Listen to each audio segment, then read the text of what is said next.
പറയണം, അത് മാത്രമേ ഉള്ളൂ. ടീച്ചർ എന്തോ റോങ് ആയി പറഞ്ഞു, അത് ഭയങ്കര ഹേർട്ടായിട്ടാ. ഇവിടുത്തെ ഒരു കുട്ടി മരിച്ചു, ഞങ്ങളുടെ സ്കൂളത്തെ ഒരു ടീച്ചറാണ്, ഞങ്ങളുടെ സ്കൂളത്തെ ഒരു ടീച്ചറാണ് ഈ കുട്ടി മരിച്ചു. അതാണ് ഞങ്ങളുടെ ആവശ്യം. ടീച്ചർക്കെതിരെ നടപടി വേണമെന്നാണ്.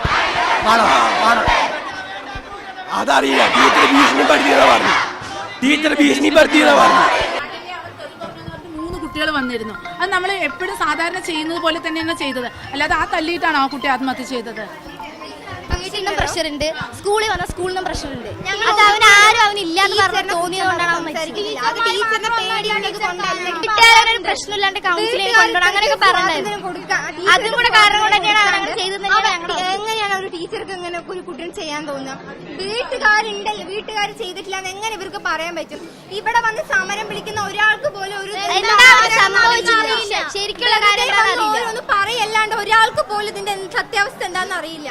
ഞങ്ങളോട് എന്താ നടന്നെന്ന് ചോദിക്കാണ്ട് ഇവര് ഓരോന്ന് ഉണ്ടാക്കി പറയാണ്. ടീച്ചറിന്റെ ഭാഗത്ത് മാത്രമല്ല തെറ്റുള്ളത്. വീട്ടിൽ പോയി അവൻ അതിനും പ്രഷറുണ്ട്, വീട്ടിൽ നിന്നും പ്രഷറുണ്ട്. അവൻ ആരും ഇല്ലാന്ന് തോന്നിയോണ്ടാണ് അവൻ മരിച്ചത്. ഇത്ര നേരം നിങ്ങൾ പറഞ്ഞത് ആ കുട്ടിയോട് ഇൻസ്റ്റാഗ്രാമിൽ മെസ്സേജ് അയച്ചു വന്നതിന്റെ പേരിൽ സൈബർ സെല്ലിൽ പരാതി കൊടുക്കും. സൈബർ സെല്ലിൽ പരാതി കൊടുക്കും. 1 വർഷക്കാലം ജയിലിൽ അടയ്ക്കും. 50,000 രൂപ പിഴ കിട്ടും. ഒരു ടീച്ചറല്ല ഞങ്ങൾക്ക് ഇതിൽ ആരോപണം എല്ലാ ടീച്ചർമാരും ഒരു ടീച്ചറല്ല. സൈബർ സെല്ലിൽ പരാതി കൊടുത്തു. 9ാം ക്ലാസ്സിൽ പഠിക്കുന്ന കുട്ടിയോട് സംസാരിക്കേണ്ട വാക്കാ നിങ്ങള്. മാനേജ്മെന്റ് ഇവിടെ വരട്ടെ, 25,000 രൂപ പിഴ കിട്ടും.